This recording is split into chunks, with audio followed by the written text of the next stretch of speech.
बिस्मिल्लाहिर्रहमानिर्रहीम। Dear student, अस्सलाम वालेकुम। अब हम पढ़ेंगे डिटर्मिनेंट। इससे पहले जो वीडियो था ये उसी वीडियो के कंटिन्यूएशन में एक दूसरा लेक्चर है डिटर्मिनेंट।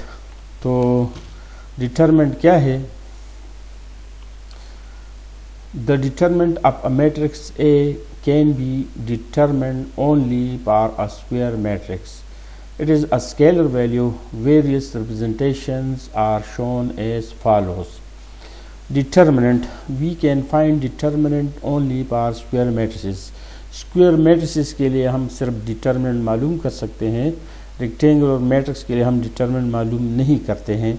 इसके अलावा determinant को जाहिर करने के लिए हम ये अलामात यूज़ करते हैं। अगर मैट्रिक्स A हो तो ए का डिटर्मिनेंट हम इस तरह लिख सकते हैं, डिटर्मिनेंट ऑफ ए। इसके अलावा ये एक दूसरा नोटेशन है डिटर्मिनेंट ऑफ ए के लिए। इसके अलावा हम इसी निशान से भी डिटर्मिनेंट को जाहिर कर सकते हैं। Determinant of a 2x2 matrix. यहाँ पे हमें 2x2 मैट्रिक्स नज़र आ रहा है और इसका जो डिटर्मिनेंट है इसको हम लिखेंगे डिटर्मिनेंट ऑफ ए। इस तरह ये वाले एलिमेंट्स आपस में मल्टीप्लाई होंगे, ये हम मल्टीप्लाई करेंगे, पॉजिटिव लेंगे। और इसके अलावा ये वाले एलिमेंट आपस में मल्टीप्लाई होंगे और इसको हम नेगेटिव लेंगे।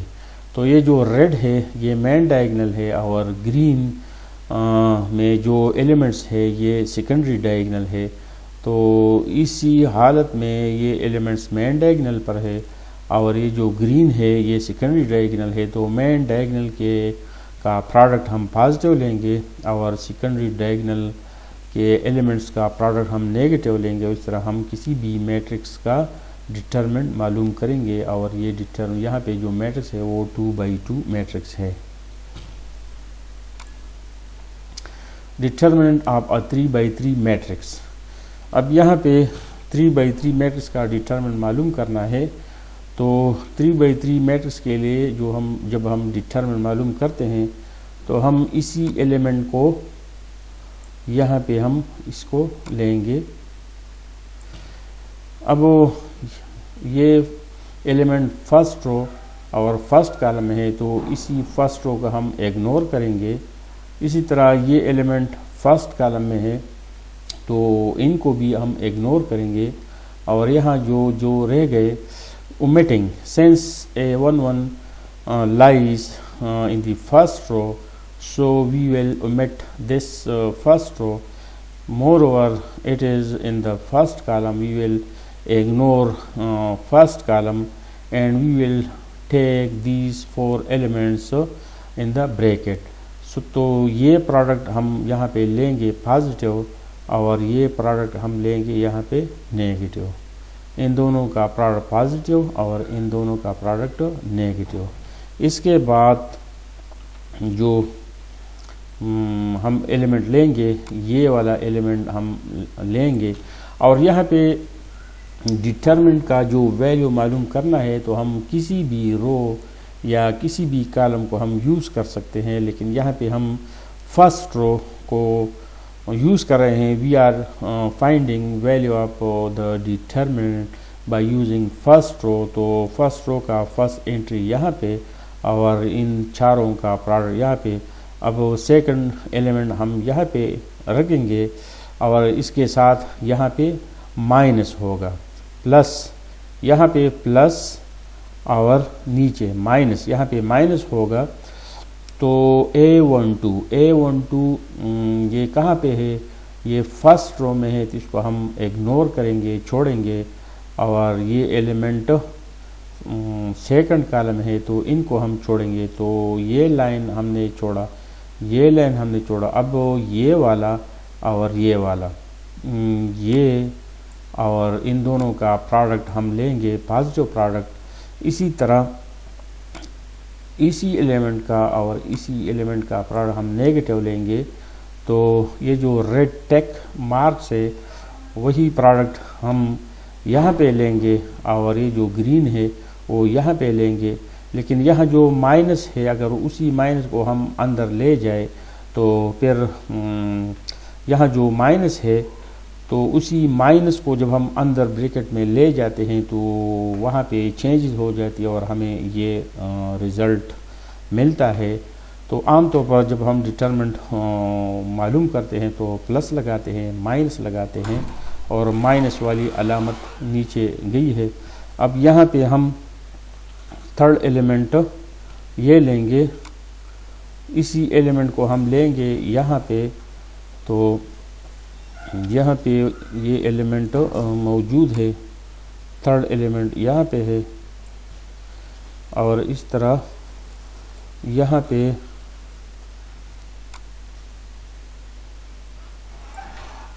ये एलिमेंट है। तो रेड के लिए हम रेड वाला एलिमेंट हम लेंगे और इन दोनों का प्रोडक्ट हम पॉजिटिव और इन दोनों का प्रोडक्ट हम नेगेटिव लेंगे।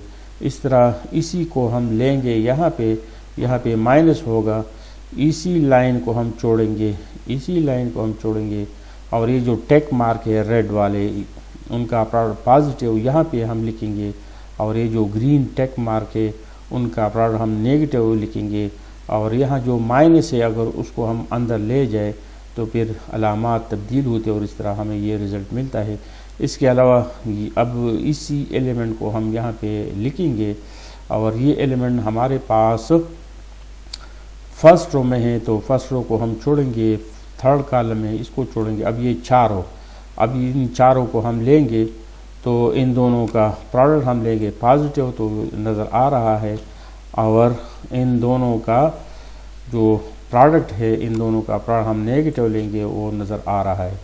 तो किसी भी 3/3 मैट्रिक्स को जब हम इसकी वैल्यू मालूम करते हैं तो हम ये एलिमेंट यहाँ पे लेते हैं, इसी रो को और इसी कॉलम को छोड़ते हैं और बाकी इस तरह हम ज़रब लेकर यहाँ पे दर्ज करते हैं। इसी एलिमेंट को हम लेकर यहाँ पे माइनस साइन लगाएंगे, इसी लाइन को हम छोड़ेंगे, इसी लाइन को हम छोड़ेंगे, इसी को और इसी को हम पॉजिटिव प्रोडक्ट के साथ लेंगे और इसी को हम नेगेटिव प्रोडक्ट के साथ लेंगे। लेकिन यह जो माइनस था वो अंदर जाकर हमें ये रिज़ल्ट देगा। अब इसी एलिमेंट को हम यहाँ पे रखेंगे, ये एलिमेंट चूँकि फर्स्ट रो में है तो हम इसको छोड़ेंगे और थर्ड कॉलम है तो इसको भी छोड़ेंगे और इस तरह इसी ज़रब को पॉजिटिव और इसी ज़रब को हम नेगेटिव लेंगे। तो इसी तरीके से हम 3/3 डिटरमिनेंट को मालूम करते हैं।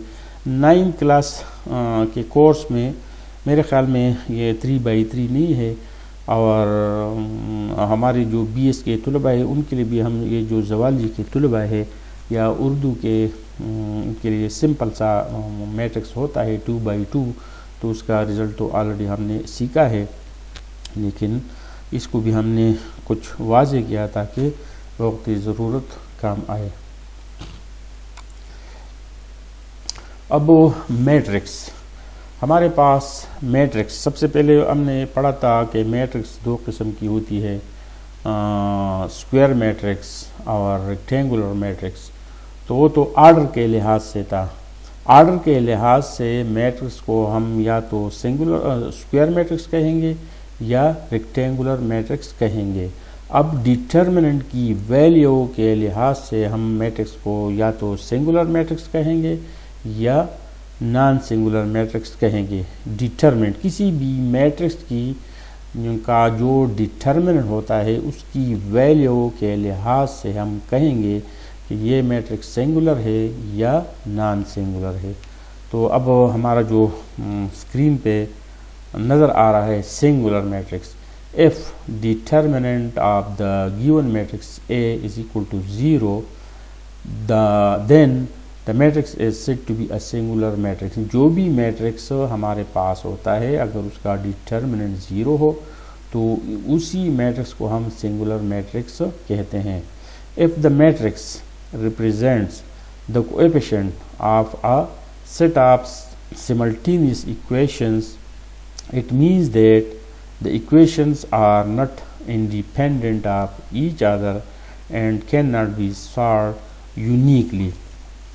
यहाँ पे सिंगुलर मैट्रिक्स का जो आइडिया है ये है कि किसी भी मैट्रिक्स के लिए अगर डिटर्मिनेंट 0 हो तो उसी मैट्रिक्स को हम कहेंगे कि वो मैट्रिक्स क्या है, वो मैट्रिक्स सिंगुलर मैट्रिक्स है। तो अगर सिस्टम ऑफ सिमल्टेनियस इक्वेशंस अगर हम हल कर रहे हों, सिस्टम ऑफ सिमल्टेनियस इक्वेशंस जब हम हल कर रहे हों तो उसका कोएफिशिएंट मैट्रिक्स हम लेते हैं ax is equal to b. उसी सिस्टम ऑफ सिमल्टेनियस इक्वेशन को हम लिखते हैं ax is equal to b या x is equal to a inverse b। तो a इनवर्स मालूम करने के लिए हम डिटर्मिनेंट ऑफ a लेते हैं। अगर डिटर्मिनेंट ऑफ a 0 हो तो वो सिमल्टेनियस सिस्टम ऑफ इक्वेशंस उसकी सलूशन हम मालूम नहीं कर सकते हैं। तो ये बात नोट करें कि जब कभी हम सिस्टम ऑफ इक्वेशंस हल करते हों तो उसके लिए हम कोएफिशिएंट मैट्रिक्स का डिटर्मिनेंट लेंगे। अगर वो 0 हुआ तो वो सिस्टम हल नहीं हो सकता है, और अगर कोएफिशिएंट मैट्रिक्स का डिटर्मिनेंट नॉन 0 हो तो फिर उसको हम हल करेंगे।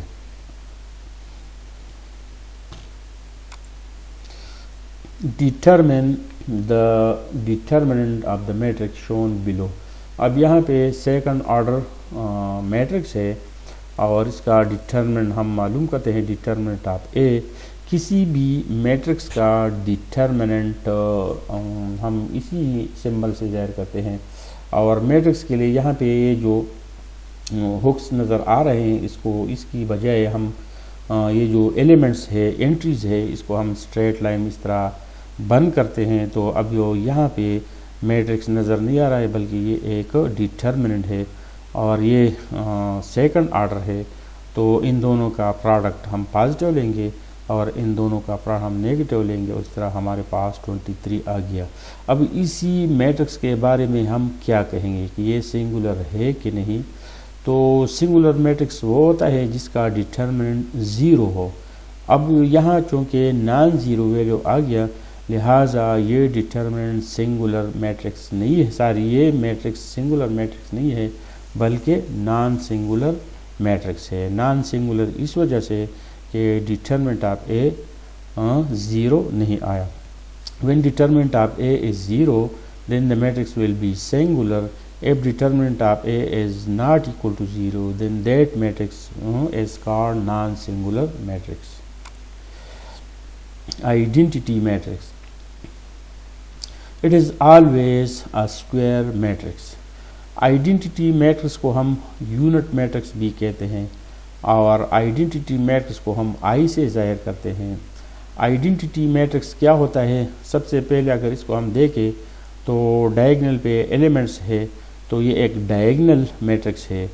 अब वो सारे एलिमेंट एक जैसे हैं तो स्केलर मैट्रिक्स है, और अगर स्केलर 1 हो तो फिर इसी डायगोनल मैट्रिक्स को या इसी स्केलर मैट्रिक्स को हम आइडेंटिटी मैट्रिक्स कहते हैं। आइडेंटिटी मैट्रिक्स ऐसा मैट्रिक्स होता है जिसकी मेन डायगोनल पे 1 होगा, every entry will be 1 and the elements other than the elements of main diagonal will be all of them will be 0। main diagonal पर 1 होगा और इसके अलावा सारे 0 होंगे। तो इस किस्म के मैट्रिक्स को, इस किस्म के स्केलर मैट्रिक्स को हम आइडेंटिटी मैट्रिक्स कहते हैं। आइडेंटिटी मैट्रिक्स क्या होता है, ये हमेशा स्क्वायर मैट्रिक्स होता है। Inverse, the inverse of a matrix A is denoted by A inverse. किसी भी मैट्रिक्स का इनवर्स अगर हम लिखना चाहे तो हम इस तरह लिखेंगे, and is defined by the equation that follows. अगर ए गिवन मैट्रिक्स हो और ए इनवर्स इसका इनवर्स हो तो दोनों का प्रोडक्ट इसी हालत में या इसी हालत में ये हमेशा बराबर होगा identity. To matrices A and A inverse, two matrices will be inverse, multiplicative inverse together if their product gives us identity matrix।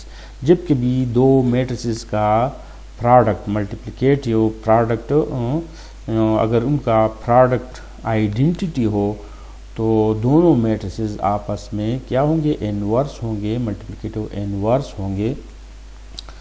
यहाँ पे चूँकि ए और ए इन्वर्स मल्टीप्लिकेटिव इन्वर्स है आपस में, तो दोनों का प्रोडक्ट दोनों सूरतों में आइडेंटिटी हमें देगा। मल्टीप्लिकेटिव इन्वर्स, अब 2/2 मैट्रिक्स के लिए मल्टीप्लिकेटिव इन्वर्स हम किस तरह मालूम करते हैं। यहाँ पे देख ले, यहाँ पे एक मैट्रिक्स है जिसका इन्वर्स हमने मालूम करना है। इन्वर्स मालूम करने के लिए उसकी जो अलामत है, अगर इसको हम ए नाम दे तो फिर इसकी इन्वर्स को हम इस तरह लिखेंगे ए इन्वर्स, यहाँ पे -1 लिखेंगे और यहाँ ए लिखेंगे, लेकिन ए की बजाय वो मैट्रिक्स हमें नज़र आ रहा है और ये जो निशान है इसका मतलब है कि हमने इसका ये जो मैट्रिक्स का इन्वर्स मालूम करना है। तो इन्वर्स मालूम करने के लिए हम क्या लेते हैं, इसी मैट्रिक्स का एडजॉइंट मैट्रिक्स लेते हैं और यहाँ पे 1/, डिटरमिनेंट ऑफ ए से मल्टीप्लाई करते हैं। किसी भी मैट्रिक्स का इन्वर्स मालूम करने के लिए हम एडजॉइंट लेते हैं और उसके साथ हम 1/, डिटरमिनेंट ऑफ द मैट्रिक्स लिखते हैं। 1/, डिटरमिनेंट, क्योंकि 1/, डिटरमिनेंट में डिटरमिनेंट डिनोमिनेटर है तो हम इस तरह भी लिख सकते हैं कि adjoint divide by determinant of A. This is given matrix, this one represent inverse of the matrix. The value will be equal to adjoint of the matrix divided by determinant of A। ये determinant of A actually 1/, determinant of A है। अब यहाँ पे adjoint हमने किस तरह मालूम किया है। एडजॉइंट मालूम करने के लिए हम क्या करेंगे, इन दोनों मैट्रिक्स एलिमेंट्स को हम इंटरचेंज करेंगे। ये वाला एलिमेंट यहाँ पे आएगा और ये वाला एलिमेंट यहाँ पे आएगा। देख लिए ये दोनों एलिमेंट आपस में इंटरचेंज हो गए हैं और इन दोनों एलिमेंट के साइन को हम चेंज करेंगे। देख ले यहाँ पे दोनों एलिमेंट्स का साइन यहाँ पे चेंज हो गया है। तो और इसी मैट्रिक्स का जो डिटरमिनेंट है उसकी वैल्यू हम यहाँ पे पुट करेंगे।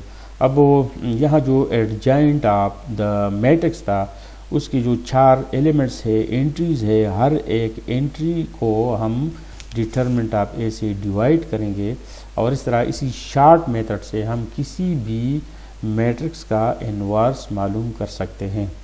तो मैं अब ये जो हमारे स्टूडेंट्स है उसके लिए मैं इसी बात को रिपीट करता हूँ।